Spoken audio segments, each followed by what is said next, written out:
Welcome to Belmont Author Spotlight. I'm your host, Anne Marie Mahoney, and I am very excited to have as my guest today, Greg Stone. Some of you will remember that we had Greg with us not that long ago, so he is a really fast writer. Greg is here with his second murder mystery, Deadline on Arrival. His first being Dangerous Inspiration. And actually, in terms of time frame, Deadline on Arrival, the second book you wrote, really is the first one in time for your main characters. A little bit of background, Greg lives locally and has worked locally. He's been a network TV reporter and magazine journalist, founded an international media consulting firm, and he is the author of business books, but this is his second foray into murder mysteries. So today we're going to talk about Deadline on Arrival and maybe have a little fun with mysteries in general as we pursue our conversation today. So I would characterize Deadline on Arrival as, yes, a murder mystery, but working at the intersection of law enforcement and journalism. That's absolutely right. And it centers around the same detective. And in this book, he's still with the police force. You know, this is a prequel, actually, to Dangerous Inspiration. And I was afraid that I would confuse people. But, you know, prequels have become kind of acceptable They've become a these thing. days. We see a lot of prequels in movies and books, absolutely. You know, and George Lucas with the Star Wars saga made that acceptable because the first Star Wars episode was episode 4. Right. So he did 4, 5, and 6, and then he did 1, 2, and 3. I think, did he do 4, 5, 6, and 7, and then 1, 2, 3? But anyway, everybody said, oh, we get that, because 1, 2, and 3 took place in the past. And so I'm not comparing myself to George Lucas. You never know. Yeah, but, you might get a movie deal out of this. Well, that would be great, from your lips to the production god's ears. But yes, it's about journalism and law enforcement. And one of the main characters is an investigative reporter from a newspaper that's a little bit like the Boston Globe, but it's not based explicitly on the Globe. No. Well, and I think it's interesting because a lot of your action takes place both in Cambridge Police, not headquarters necessarily, but a Cambridge Police Station and the newspaper newsroom. Mm-hmm. And so you have your two main characters, Ronan Mazzini and Ollie, but you also have their sort of cadre of characters that surround them in their work. Absolutely. And I spent a lot of time in the news business, and it's always a collection of characters. I mean, the people in the news business are just, how can I say this, often a little bit quirky. I think you're right. People are eccentric, and all that pressure tends to do things to people. People don't understand how crushing the daily pressure is. If you have to generate a story a day, from scratch. On a deadline. On deadline. That is extremely hard. I always tell people in my consulting practice, imagine that an editor gave you an assignment right now about a situation or an industry that you know nothing about. Right. And you had to come back a couple of hours later with some cogent copy that made sense. That the average person picking up that newspaper the next morning can understand and say, oh, okay, this is interesting. Exactly. So people say, oh, there's so many inaccuracies. Yes, but journalism has been called the first draft of history for a good reason. Very true. Absolutely. Yes. So you have an interplay between these two main characters, and as the book proceeds, their relationship develops. You know, no spoiler alerts there. They're working together. In many ways, one of the characters in the book is the setting, and that's Cambridge. Tell us about your choice of Cambridge and, you know, how you picked you're very on point with the neighborhoods and your observations about Cambridge. Well, I joke that I'm a newcomer to Boston because I've only been living here for about 40 years. Well, and that makes me close to a native, but not quite. My kids are native. But I love Boston. It's a rich Boston, Cambridge, Belmont, Lexington, Waltham, the whole 9 yards. It's richly textured, laden with history, and I try to get into that a little bit. You talk about the history of Cambridge Common, or the history of the Revolutionary War that permeates everything that happens. And I try to talk about the neighborhoods, but you have to be careful. You don't want to identify a street necessarily. No. Like I look up the street names and make sure that a street I mentioned is not a real street. Doesn't really exist, Because right? then, You're in trouble. Could be in trouble because if you say, well, it's 12 Elm Street, the people who live there might not be too happy about it. With some visitors, right? Exactly. Right. Although you talk about Harvard Square. You talk Sure. about Magazine Beach. We were talking about that earlier. Places that people recognize and, know. And it's just part of Cambridge. It's part of the ambiance, the river, all of it, the university certainly, and what ambiance that creates in Cambridge. Exactly. And Mazzini, the detective is Ronan Mazzini. He's half Irish and half Italian and Albanian. And he grew up in North Cambridge, the non-Harvard part of the city. Right. As Tip O'Neill did. I was going to say the Tip O'Neill section of Cambridge, absolutely. Yeah, Tip O'Neill used to joke that the closest he got to Harvard is that his dad used to mow the grass in Harvard Yard. And yet, it's the same city, but it's worlds away. Right. And so I try to capture a little bit of that, too. I mean, Cambridge as a city is really many villages, as most big cities are, and Belmont, too. Oh, yes. I mean, in the new book, a lot of the action takes place in Belmont proper, so that'll be really local.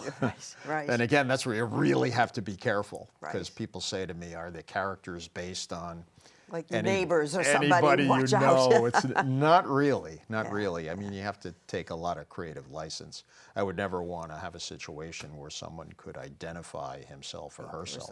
Although I do put my friends' names in. Do you? Oh, yeah. I always wonder about Occasionally. authors. Are they using, real names? Sometimes. Okay. I have some That's fun fun. with that. And then you'd laugh, but for me, one of the best sources of names is the phone book. Yes. So which they Or don't. the obituaries. Right, but they don't publish phone books anymore per se, so I had to get hold of some old ones. I have phone books from Waltham and Lexington and Cambridge and Boston, and you leaf through. Yeah. And you say, right. oh, that's an interesting name. But then if Right. it's an odd name and there are only 2 people with that name, you probably don't want to use Not a it. good idea. No. But because you can make up names to a point, but your imagination isn't as good as the phone book is. Right. And I think names are generational. And so when you're Absolutely. talking about various ages of people, of your characters, I think you've got to get the name right for that generation. Absolutely. I have a book which is a collection of names of varying ethnicities, Okay. but it's kind of limited. Like if you look up Irish names or French names, there might be 100 or 200. Right. And some of them are a little exotic. Yeah. All But right. you don't want to make it too exotic, but you also No. don't want to have everybody named John either. Well, no, right. Yeah. John Kelly, no. Exactly, especially in Boston. Yes. So talk a little bit about your characters apart from the names. Mm-hmm. How do you form them? How did you land on Ronan Mazzini as an Italian Cambridge police officer? Tell us more about him. Well, my family's Italian, which many people are kind of surprised by. My mom actually spoke Italian at home when I was a kid. Okay. And my father's family was Italian and Albanian, so I understand that culture. And but I didn't want to make him 100% Italian. I wanted him to be half Irish, because that's pretty common in Boston. There are a lot of Absolutely. Italian-Irish marriages. Absolutely. And I thought that was more Bostonian. So then you say, great, now come up with a name. So I thought Ronan was cool, and in That's a fact, good one. One of my friends is Irish from Long Island, and he's extremely well versed in Celtic history and so on. And he said, "Thank you for spelling it the right way, because it's Ronan."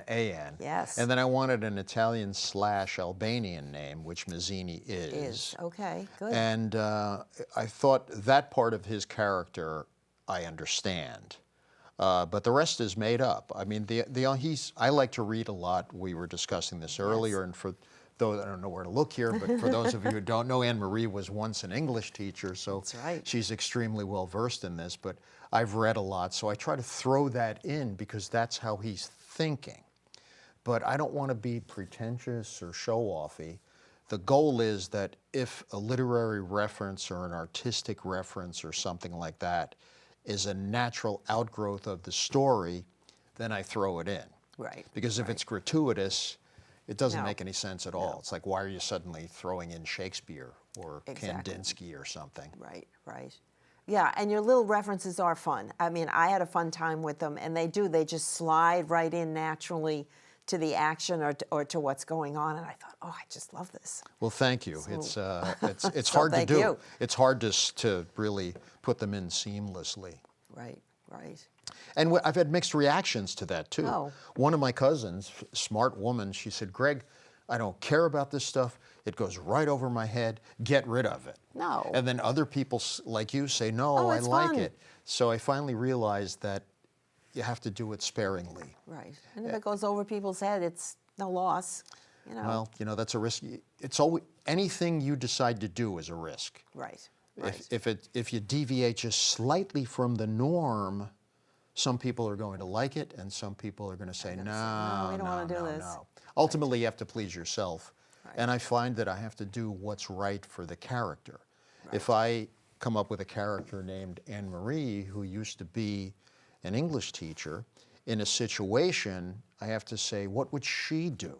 Right. Not what I would do, Right. but what the Anne Marie character would do. do. And so I try to Correct. get inside the heads of the people I create, and that's hard. And then you have to create different voices too, Right. because right. you don't want to have everybody saying the same same thing thing. with the same wisecracks and the Boston quirks, because then Right. it gets old and it gets monotonous pretty quickly. Right. So you have right. to distinguish the characters one from another. Right. It's hard. Yeah, writing is hard. I get it. It's very hard. Yeah, right. Your characters, on the one hand, are sort of traditional. I think the Ollie character, the Boston Observer reporter, I think she rings true as a lot of young single female professionals. Maybe they went to school in Boston, decided to stay. They get their first or their second job. She's living in Jamaica Plain, and yet she's not a stereotype. She really is an individual, as you were saying, her voice, how she reacts, how she responds, how she interacts.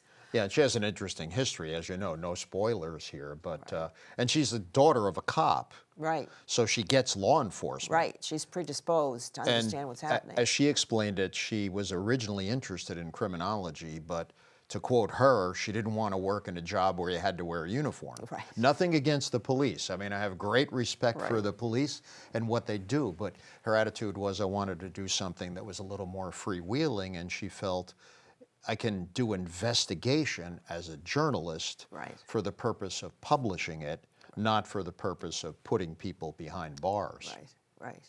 So as a result, she teams up fairly smoothly with Ronan to solve the murder. Murder is plural. We don't want to give too much away. Yeah. Talk a little bit about Ronan, though, because he is not typical in my mind. You want to say, oh, Cambridge cop or Boston cop, married, a few kids, blah, blah, blah, Patriots tickets. Yeah, exactly. That's not the case with him. No, and the thing is that he's not perfect. I mean, to me, perfect characters are kind of boring, because none of us is 100% good or 100% evil. Right.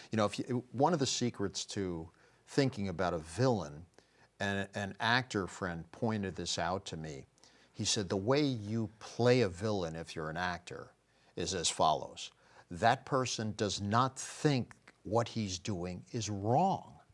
Correct. Somehow Correct. that person lost a moral compass. Right. And maybe it's just that person is naturally grasping, sees something, I see it, I want it, I'm I steal taking it, I take it, and what's wrong with that? That's how I operate. Right. So, but yet good villains have some redeeming qualities, and convincing heroes have some faults. Exactly. And so Ronan is not perfect. I mean, sometimes he bends the rules a little bit. And, I think probably most really good investigators would do that. They have a suspect, there's been a robbery, so you have two suspects in Right. custody, Anne Marie and somebody else. So they tell Anne Marie, your buddy over there already confessed and Right. pointed the finger at you. So why don't you come clean and tell us what really happened? They play suspects off against one another. Right. And that's not entirely kosher, No. necessarily. But- But it's done because their attitude is, I want to get these guys to confess Right. so we can put them away. It's a Right. lot cheaper to do that than to force the Commonwealth to go through a trial, Right. Right. which might result in an acquittal. Right. He's not your average guy in that he's a single dad, That's right. a That's young right. child. That's right. Can't be an easy life, but he gets support from his favorite aunt. Aunt I love that. Eleanor. I love her character. Well, there's another thing. I love Aunt Eleanor. I had some aunts who were kind of like that. I mean, I grew up around a lot of really strong Italian Italian women women. who were, they laid down the law. They were very opinionated, and they never left anything to the imagination. And Aunt Eleanor is like that, but she has a lot of compassion. Now, there's an example. One of my readers said, I can't stand this Aunt Eleanor character. Oh. She doesn't work for me at all. And I thought, wow, okay, I accept that. But I Yeah. really like her because she's a counterpoint, and she sees right through Ronan. Oh, yeah. Like when he's Right. falling in love, she knows it right Right away. away, She yes. understands what he's going through better than he understands himself. Right. And he pushes back on that because, oh, you always have a better idea. You're always telling me what to do. Right. And she always says, look, I changed your diapers. Right. I know And you. I know. She's stepping in and helping now with his son, this little kid. Good for her. Exactly. Yeah. And she spoils him. Right, but that's her job. Exactly. Like he goes over there and she lets him have Oreos before dinner or Right. for dinner. Yeah, right, I know, yeah. I mean, that's the best kind of aunt, or I grew up in New Jersey, so I say aunt rather than aunt. But that's the best kind of grandparent or aunt. You spoil the kids. You come to my house, you get ice cream for dinner. Yeah. With your parents would never do this. that, but I we're know. going to have some fun here Me tonight. and my grandson. And Absolutely. you know what? We're going to go play in the mud this afternoon. Yeah, right, right. Which I did with my kids, actually. It's so much fun. It Just go is. out there and get but dirty. I think the idea of the multi-generational support system, I think we all can relate to that among our Sure. family, our friends, and certainly growing up. I think it's indigenous to a Cambridge neighborhood and a greater Boston Exactly. ethos. Exactly. And I think that's something that maybe we've lost a little bit. I know in my family, everybody used to live close to one another, and now Yes. we're all spread All out. over the place, yeah. And holidays are much more fragmented. Right. My mom would cook Christmas Eve dinner for 30 people. We'd have 30, 40, 30, 35 people at our house crammed in. Right. And now, it I have might be kids in 6 three or 8. states. Exactly. Yeah. They're not going to all come to your house for Christmas or No, Easter or whatever no, holidays you unfortunately, celebrate. no. Yeah. All right. I'm going to characterize the ending as a surprise ending. Okay, that's fair. Although, and we're not going to give anything away. Okay. Although after I was like, oh, I could go back and say, yes. Mm-hmm. How do you get to that ending without disappointing the reader, or without, we were talking earlier about Agatha Christie, without pulling a rabbit out of the hat? How do you sprinkle those clues in? Well, one word about Agatha. I mean, I think she's great. She was a genius. She's wonderful, but occasionally unfair. That suddenly there's an oblique mention to somebody about somebody's cousin who moved to Australia or whatever, and then that person ends up being the killer, and maybe is an imposter. The maid in the house is actually Is the long really lost cousin. yes. And Yes. and I sometimes when I read her books, I say, well, how was I supposed to know that? So you have to be fair to the reader. So what I do is, as I'm going along, I mark the clues in green. Good idea. And I say, okay, and then you go back and you say, is this too blatant? Right, Did I or give is too there much enough? away? Or are there enough? And sometimes you have to go back and make sure that you've left a trail of false crumbs. Okay. False crumbs. Because if you don't, the easiest thing is just to spring a surprise. Right, with no buildup and no justification. I mean, as you know, being an English teacher, the word for that is deus ex machina. Yes, Something just comes from on high and boom, and changes the plot, like a god coming in and showing up all of a sudden. Well, that's not fair. It's not fair to the reader. Life is like that. It is, but the reader doesn't want that. But mystery novels should not be. There are enough surprises in life that we couldn't even begin to anticipate. Right. But they have to be anticipated and at least foreshadowed Yes. or alluded to subtly as you're going along. Yeah, to be fair to the reader. Absolutely. So we've mentioned Agatha Christie. You have some fun quiz, maybe? We can start Sure. with a fun quiz. You know, we've been talking, you and I, we got here early, and we're talking a little bit about murder mysteries and the genre. Okay. And people like Agatha Christie. What do you have to share with our readers? Let's see if we can stump them. Okay, here we go. So, which of the following, we're going to talk about Edgar Allan Poe first. So, which of the following statements about Edgar Allan Poe are true? He was born in Boston, he died in Baltimore, he was 40 when he passed away, and he married his cousin when she was just 13. So, you know the answer to this. I do, but But you can say it. Go ahead. okay. Actually, all of those statements are true. Absolutely. And even I waffled a little on the fourth one. I knew there was an odd marriage in there. I wasn't quite sure about the cousin, but all of that is true. Yes. Absolutely. Born in Boston. You know, the interesting thing, I read this about him recently, that he actually did some science writing Ah, all right. and was quite prescient. So he wrote about physics and the solar system, I believe. I haven't read that stuff, but he was an amazing guy, He was, and actually had an appointment to West Point. but bombed out. Yeah. Yes. Well, he wasn't interested in being there. Yeah. But Hard to see him as a no, soldier. well, yeah, kind you of know. difficult, right? There was a great, and now, of course, can I remember any of it? No. There's a really good movie that came out a couple of years ago that worked off that Poe character at West Point. Really? And That's how would that interesting. have worked out? And he solves this mystery in the general area of the Hudson River. It was very interesting. I know Sylvester Stallone, of all people, was developing a biopic about Edgar Allan Poe, and he was going to play the main role, but it never came to Never came fruition. to be, but no. it would be a great story if it's done right. It would be. There is a fun little bronze statue of him in Park Square in Boston. Exactly, So, exactly. viewers, next time you're in downtown Boston, the corner of Boylston and Charles Street. He's often identified with Baltimore, where he spent a lot of time, but And where he died. Deep Boston connection too. So Right. we should pay attention to that. I know. So you right? mentioned Agatha. I was going to Let's say do Agatha. She's so good. these are my favorite Agathas.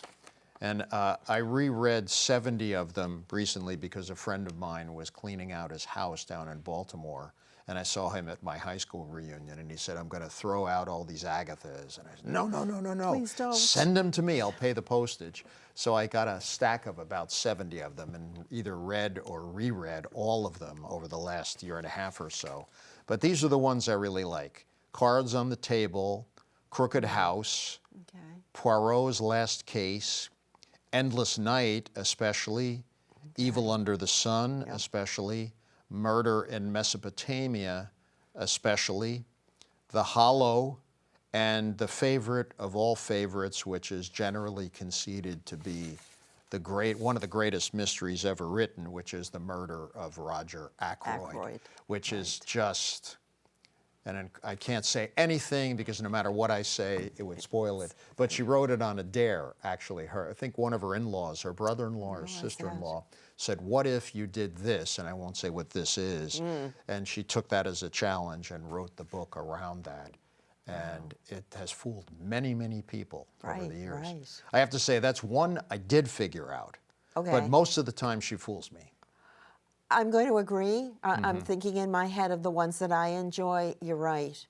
Now, we know, I mean, right away, Agatha Christie, you say that, everybody knows Agatha Christie. Maybe they know Hercule Poirot, maybe they know Miss Marple, Tommy and Tuppence, all of these characters.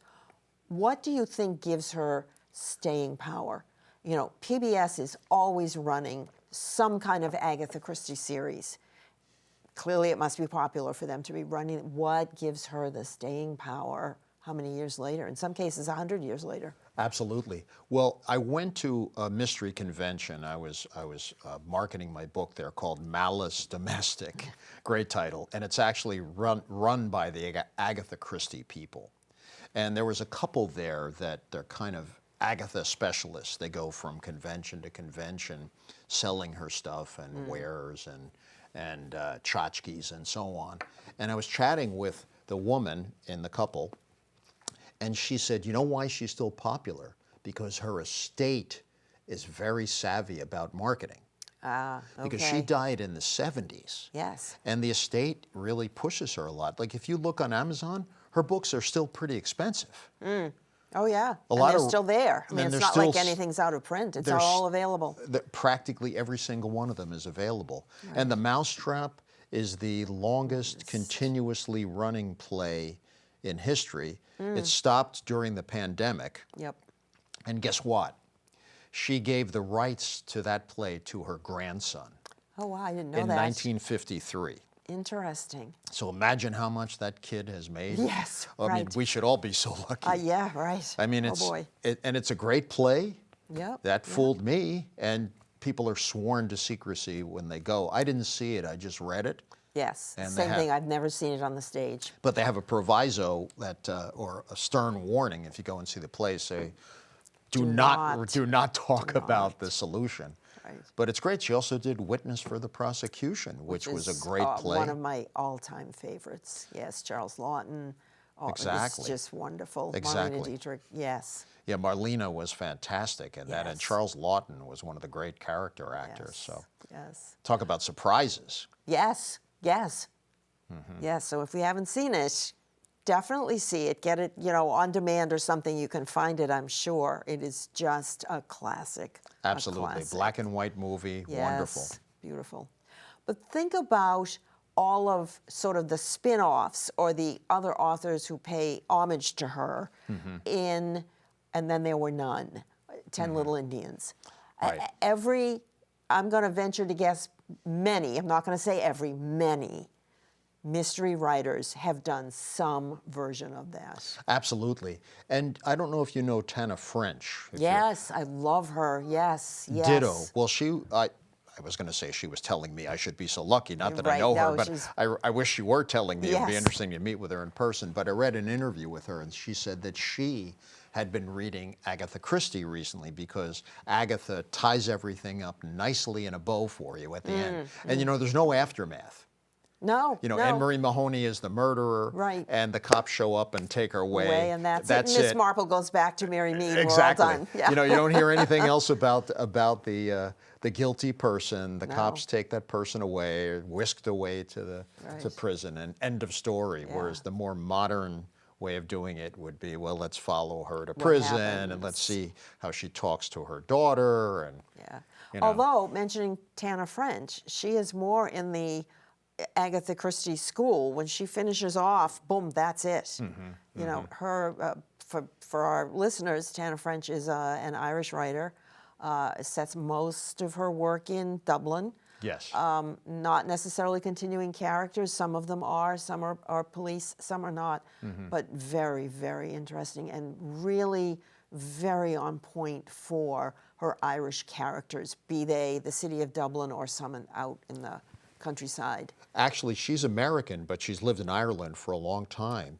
And she started out as an actress. Oh, I didn't know that. So I'm not sure how that influences her work, but she has a knack for capturing the drama in daily life. She really does. And for the dialogue. She has a good ear for dialogue. Absolutely. Very good. And that's really what writing and artistic endeavors are all about, is to find the poetic in the mundane. Right.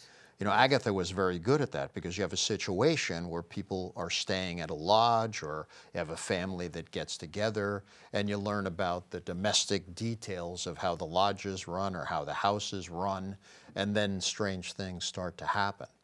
That's opposed to the Hollywood model. Where, right. It's, the safety of the world is at stake, or right. the safety of the galaxy is at stake, and the superhero swoops in with his amazing powers. Right. And it has nothing to do with daily life. It's fun, but very, very not different realistic. premise. Well, we could talk about murder mysteries forever. Yes. We could talk about Agatha Christie forever. Thank you so much for being here. Unfortunately, we're out of time.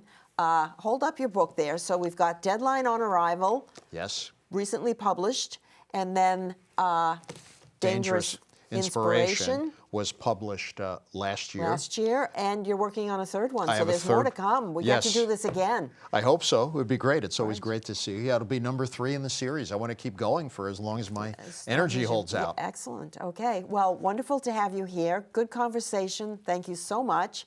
I'm Anne Marie Mahoney. This has been Belmont Author Spotlight. We'll be back again with another author. Thank you.